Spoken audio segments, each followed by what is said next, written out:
Hello, আসসালামু আলাইকুম everyone, সবাই কেমন আছেন? আলহামদুলিল্লাহ আমিও ভালো আছি। ভিডিওটা ছিল আমার গতকালকে, কিন্তু আমি সময়ের জন্য আপলোড করতে পারিনি। কিন্তু আমার ইউটিউব চ্যানেলে গতকালকে আমার কেকটা মেক করার ভিডিওগুলো আপলোড করা হয়েছিল, কিন্তু আমি কেক ডেকোরেশন করার ভিডিওটা আমি আপলোড করতে পারিনি সময়ের জন্য।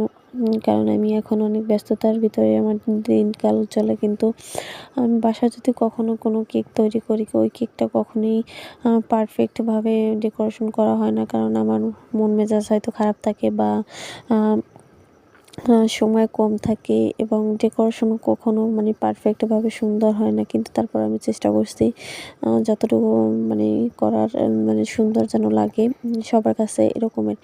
কিন্তু আমি সবসময় ট্রাই করছি যে কখনো আমি যদি বাসায় কারোর জন্য কেক তৈরি করি, ওই কেকের ফিনিশিং তেমন ভালো হয় না, অত কীরকম কী ডিজাইন দেব ওইটা ভালো হয় না।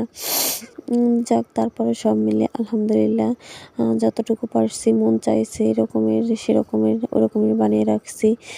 কেমনই জানি আমার মন বসছিল না কেকের প্রতি, আমি যে কেকটা তৈরি করব বা কিছু। কিন্তু বাহিরে কখনো আমি অন্যের কোনো অর্ডারি মাল আমি যখন রাখি, ওই কেকগুলো খুবই সুন্দরভাবে পারফেক্ট মতন হয়, এবং ফিনিশিং খুব দ্রুত হয়, কোনো সমস্যা হয় না। কিন্তু আমি বাসায় কখনো কেক বানালেই ঝামেলা একটার পর একটা লেগেই থাকে।